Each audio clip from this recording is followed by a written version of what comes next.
bu leen fàtte abonné wu activer cloche bi pour yeneen vidéo yu bees.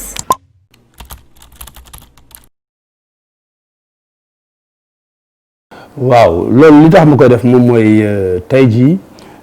lamb ji xam nga dafa yaatu mais ku nekk yaakaar naa ni am nga mbër boo faral donc ci wàllu politique gis naa ni Macky nit ku yaru la il a un bon programme pour le Sénégal parce que tamit bi muy sàkku réew mi kenn ku nekk da nga indi sa programme teg j'ai vu son programme mu neex ma mu soutenir ko te jàpp naa ni tey soutenir boobu ma ko soutenir yàlla may ma ci dam parce que ñi ma doon xëccool bëri woon nañ mais il a 58% jàll ba pare nekk nit boo xam ni tamit tey loo mën a waxal Macky Sall dafa boole noppi ak liggéey doo ko dégg mu saaga doo ko dégg mu wax wax bu ñaaw doo ko dégg mu wax wax bu déplacé donc nag nit bu nekkee noonu ci réew doon jeune ngeen bokk génération mu ñëw laaj baatu askan bi ñu jox ko nga bokk ci ñi ko jox donc yow li nga joxe da nga ko war a sàmm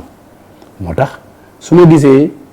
ni baaxul mun naa génn dénoncer ko comme su ma gisee ni tamit baax na ma génn wax ko.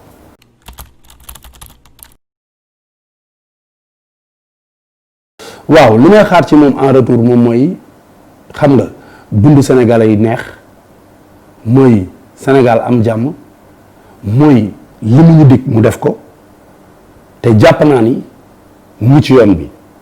mais nag lépp lu mat yàlla sax matalewul lépp yàlla matalewul lépp te bu ñu waxee ni yàlla matalewul lépp mooy mayul ñëpp lépp daf lay may lii xañ la lii tey gouvernement soo ko yoree am programme di nga ko teg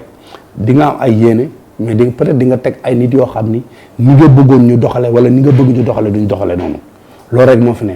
mais tey jii li xew Sénégal moo xew États-Unis boo demee américains yi am na américains yoo xam dañuy taxaw ni gouvernement bi doxul boo demee France noonu boo demee fépp noonu mais ñu def ko dans la discipline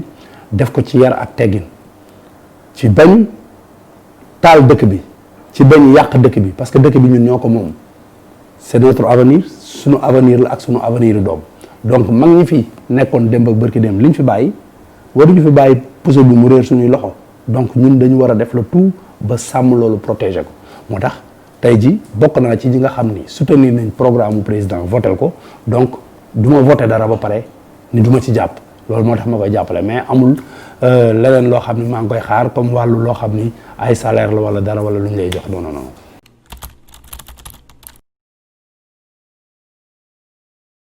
waaw li ma koy reprocher mooy man pour man Ousmane Sonko c'est un jeune sénégalais il a le plein droit prétendre jiite Sénégal mais dama bëgg tey jii boo xoolee Ousmane Sonko bu njëkk ba mu mosaan di génn ampleur bi mu daan am léegi amatu ko c'est parce que li ko indi moom mooy man dama jàpp ni il est mal entouré il est mal conseillé tamit parce que waxuma ko parce que dama ko contre man dama koy wax contre mu Ousmane Sonko j'ai rien contre lui man du ma contre ku yàlla defaral wala ku yàlla defar mais da mën naa contre ni muy doxee mooy tey jii boo xoolee ci événement Ousmane Sonko ci nga gis ñu tuddee seen bopp ay activistes nekk ci réseaux sociaux yi di saaga nit ñi bu tey jii moom lu muy reproché président naan doxalul fii ni ñu ko koy accepté ay nitam accepté wuñu ñu critiqué ko moom te pourtant ci ay faute rek lay nekk chaque jour keroog li ma ko mujjee reproché dafa génn ñu nekk ci période boo xam ne période pandémie la catastrophe naturelle boo xam ne dafa dal ci àddina bi yëpp muy Covid 19 bi ñu wane ko ci benn plage mu dem ànd ak xaj nekk ci plage bi di bëre ak ay xale sans masque benn mesure barrière jëlu ko ci quelqu'un boo xam ni tu aspires diriger un pays nga ni ba pare di ñëw jeunesse bi ci ñu ñëw jàppale la donc yow tu dois montrer le bon exemple tey jii am na lu sympathie bu bëri boo xam ne tey jii amoon na ko ci ay nit yu correct mais tey man pour man ñàkk na ko parce que li tax mu ñàkk ko mooy ñi faral moom ñëpp suñu génnee képp ku ñu gis koo xam ne tey jii day wax dara bu moom bu waxee dara kooku di ko recadrer suñu génnee il est ñu teg argument dañ koy saaga di saaga sëriñ si di saaga kilifa yi di def ay affaires yoo xam ni day wàcc nit te saaga ndey sa l'arme day faible man pour man saaga sa l'arme day faible ku amatul lu mu wax mooy taxaw di saaga fajul dara waajur ni mu màggee ak ni mu sonne ci doomam boo fonkee sa waajur yaakaar naa ne doo saaga waajuru jàmbur nit ki war na mën a am lu la man kenn mësuma gis ma saaga Ousmane Sonko kenn mësuma gis sax ma saaga ku dul Ousmane Sonko donc le conseil que je leur donne mooy nit mun nga soxla dara ci réew mais ñoom Tanor Dieng jaar nañ fi Abdou Diouf jaar na fi Abdoulaye Wade jaar na fi ñoom Djiboka façon politicien bu màgg bu nekk jaar na Sénégal c'est la première fois ñu gis benn politicien boo xam ni su nit critiquer lu mu wax ay ñu ñuy tuddee seen bopp ay activiste génn te xamuñu ñu ngi koy yàqal moom tey amatul tey Ousmane Sonko bu génnee di wax comme benn muus wala benn tekkiwul ay waxam tekkeetul dara parce que koo wax danaa naan répété daa lay def day répété rek ça veut dire que ni tey jii ñi mu àndal jàppale wuñ ko parce que bu ñu doon teg ay argument tey jii moom jeune la jeunesse bi gis nañ seen bopp am na xadar xam nga mais ni mu koy defee moo baaxul donc nag su fekkee am na conseil boo xam ne dama ko koy jox mooy ñi nga xam ne ñoo ànd ak moom nañu yeddaat seen bopp gën a defaraat seen langage parce que génn bu saa yoo génnee rek diw sàcc la diw jël la terrain jàmbur ji jël ñoom sax boo xoolee ay nit man dama jàpp ne dañu soxor parce que chaque jour bu ñu génnee rek luy yàqal nit wala luy dénigrer nit la ñuy wax nit da ngay apprécier man dama amoon benn nijaay boo xam ne dafa naan wax ni ma su ñu wut loo nit ku bon bul wut reykatu nit bul wut tokkatu yàmba bul wut sàcc da ngay dem fekk nit ku dul apprécier koo xam ne lu ñu def mu ne baaxul te soo xoolee ci boo xoolee moom ci ni muy doxalee moom ñoñam yi noonu la saaga ndey critiquer wax lu ñaaw loolu fajul dara. donc nag man je suis un Sénégalais boo xam ni dama bokk ci ñi nga xam ni dañuy bañ te li ñuy bañ ñu am sañ-sañu taxaw wax ko di ko wax.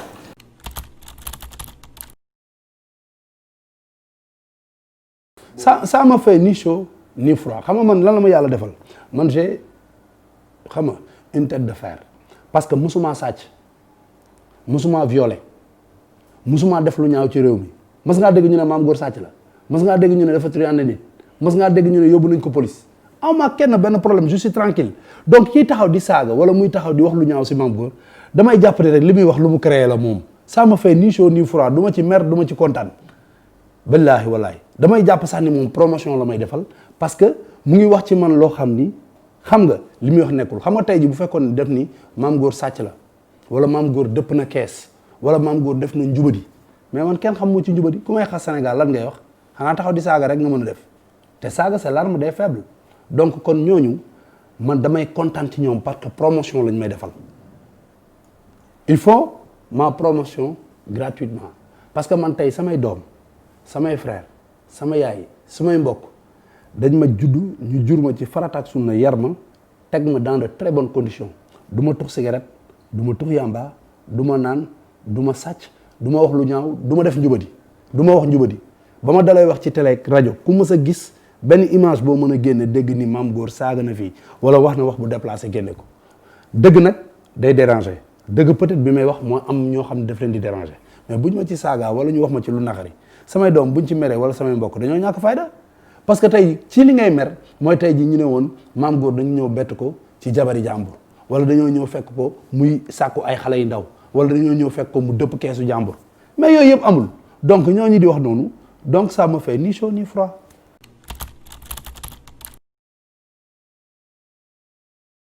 waaw xam nga Sénégal mooy li ma wax rek léegi nii mooy tey jii man Moustapha Cissé Lo ci li ma ko xam muy nit ku baax la jàmbaar la liggéeykat la ku dëggu la ku bëgg président la di ko jàppale mais boo xoolee peut-être audio yooyu man jàpp ma ni audio la yoo xam ni dafa dem taxaw ci télévision wala mu taxaw ci benn rajo di ko wax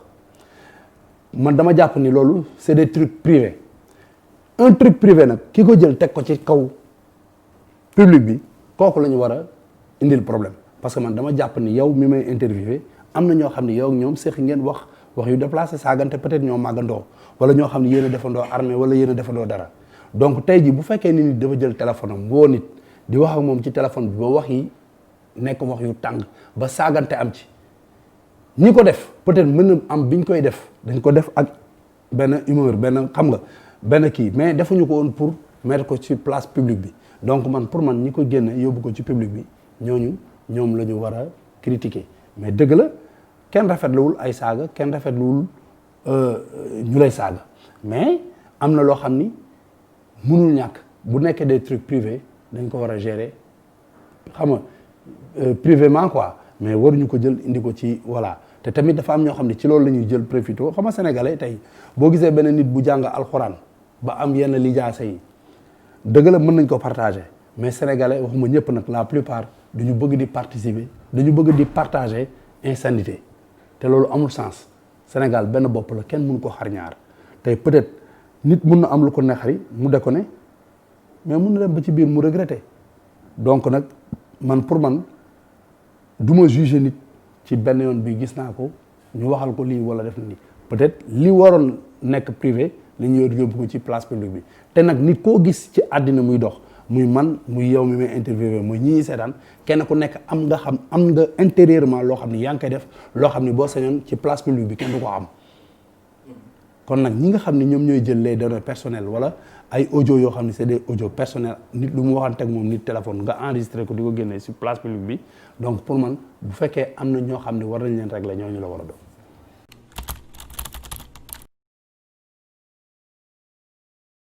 waaw xam nga tey yonent bi sax nit ñi dañ koy waxal xam nga tey Macky Sall loo mën a wax ci président Macky Sall kenn mës koo dégg Macky Sall taxaw nañ fii jiñ ko dëmm ni famille am dëmm lañu dañuy lekk ay nit wax bu nekk man jeune laa yow jeune nga ku la ko waxoon tey jii ak puissance bi nga xam ne am nga ko mun nga taxaw nga réagir mais kenn déggul Macky Sall mu tontu kenn déggul mu wax Macky Sall du tontu il parle peu liggéeykat la mais nag ku yor njaboot mun sa njaboot bi nga yor tey jii ñi yor njaboot rek yor une dizaine de personnes rek ci biir famille mënuñu contrôler ñëpp waxuma la réew donc nag tey jii ku ko jëlee ay xas di ko xasee Macky Sall ça veut dire que ni da nga bëgg a tooñ Macky mais ku yor njaboot si sa biir njaboot yow yenn saa yi nga génn sa kër sa ñaari doom taaw bi wala caat bi ak kenn jàppante loolu day am donc nag boo yoree njaboot il faut ñuy jàppante seen biir mais le linge sale se lave en famille donc jàpp naa ni ñi génne affaire yi ci place publique bi ñooñu ñooy fautif yi mais ku ko bëgg a jël utiliser ko pour xas Macky Sall da nga bëgg a tooñ Macky Sall mais Macky Sall def la dara.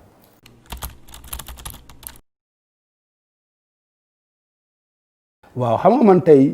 loo gis ci àddina yaakaar naa ni nit koo gis ci àddina am nga idole te ñun man dama jàpp ni tey ci musique waxuma la Sénégal rek mais africainement tey jii ñun on a quelqu'un boo xam ne suñu roykaay la mu Youssou Ndour il a beaucoup fait pour le Sénégal il a beaucoup fait pour l'Afrique bien vrai que ni c'est un ministre de la République il fait la politique mais mu ngi continuer def musique am man suma album bi mu génnee dafa génn à 2 mois pandémie bi commencé je continue à faire ma musique mais bien vrai que ni maa ngi def musique mais dama ubbi yeneen business yoo xam ni maa ngi ciy liggéey parce que tey jii boo xoolee mbas mi dal ci réew mi ni tey jii su fekkoon ci musique kese laa yem awma yeneen business yu ma ubbi ci dëkk bi di ci liggéey kon tey jii du ma mën a yor suma njaboot donc c'est un conseil boo xam ne tamit damay profiter ci sa question bi di ko lancer mes jeunes frères yi nga xam ni ñoo nekk ci musique bi di ci liggéey mun nga nekk ci musique di ci liggéey mais na la Youssou Ndour inspiré na la Mame Goor inspiré nga am yeneen business yoo xam ni tey bu fii doxul fee mën dox donc loolu la mais maa ngi def sama musique ba tey jusqu'à présent parce que ku fàtte la fal folleeku te man tey musique mu tax ñëpp xam ma.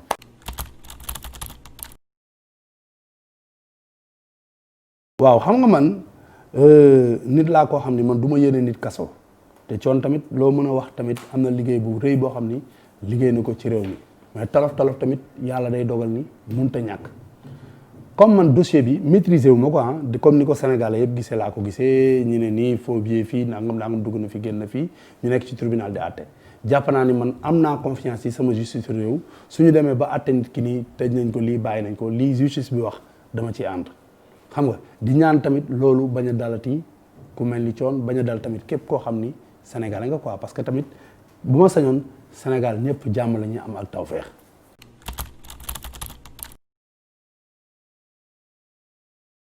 non man xam nga ñu bëri peut-être man dama nekk nitu tempérament nit ñu bëri dañuy gis ni Mame Goor kii mais man ni nga ko waxee Wally suma doom la suma rakk la on n'a pas de problème mosuñu am benn xaar ma yàlla benn affaire bu ndaw rek moo fi amoon benn moment rakkam jóg attaqué ma tontu leen affaire de man après jeex na mais amul lu ma koy jàppal parce que suma xaritu doom la donc suma rakk la et puis mu ngi def carrière am mu ngi ñafe mu ngi góorgóorlu donc dañ ko war a ñaanal mu continuer def carrière am keneen ak keneen def seen carrière mais am benn xaar ma yàlla ak benn musicien waxuma la Wally mais am ma ko benn musicien sénégalais man je suis l'ami de tous les musiciens du Sénégal soo xoolee lépp lu may kaas ci droit d'auteur ak la SODAV ak tout soo xoolee intérêt général chaque jour laay wax donc man su ma sañoon képp kuy musique ci réew mi da ngay am jàmm te comme moom jàmbaar la mu ngi ñafe sénégalais yi bëgg nañ ko donc mënuma def lu dul ñàkk mu gën a góorgóorlu mais amuñu benn xaar ma yàlla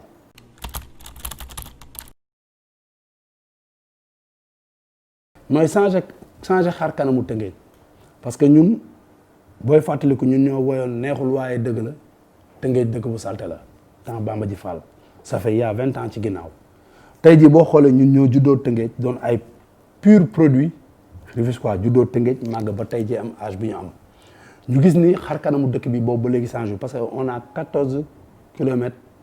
de canaux à ciel ouvert mais boo xoolee tey jii salte bi bari na fa xam nga yooyu bari nañ fa am na ay canal yoo xam ne dañ ko tëj dafa ay cantine ci kaw xam nga anarchie bi xam nga occupation anarchique bi fa am xam nga tey dafa am lu bari chômage bi xam nga dafa am lu bari loo xam ni dafa xew Tëngéej nag nekk une grande ville bokk ci les 4 communes du Sénégal bokk ci ñi nga xam ne ñoo njëkk a civilisé ci réew mi tey ji nag bu ñu demee ba xam nga fii ñu toll nii ñuy wax Tëngéej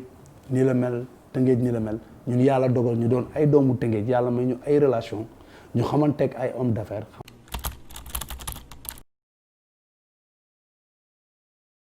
waaw xam nga man pour man ministre nit du sàkku pour doon ko ministre moom tey jii benn nit mën na ñëw rek gis la ni ngay doxale ni ngay liggéeyee xam nga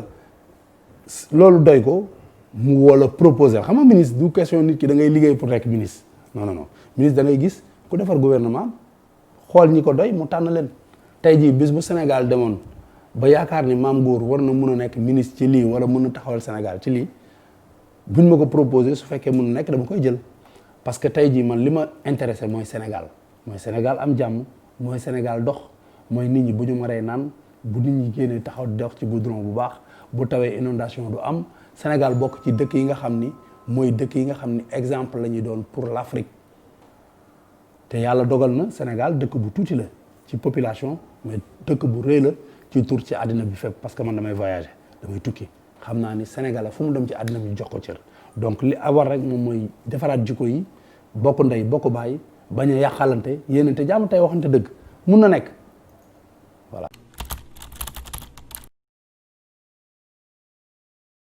suma conseil moom mooy comme man musique laay def donc damay jiite ci musique bi di profiter ñu ci occasion bi di mastawu musiciens sénégalais yëpp parce que boo xoolee depuis mbas mi am ba léegi nii artistes yi ñëpp delluwaat nañ seen activité mais artistes yi ba léegi tëgguñu président de la république tamit bi mbas mi amee def na benn sortie mu ne le monde de la culture leen jàppale il a respecté ses dires parce que jox na le monde de la culture 3 milliards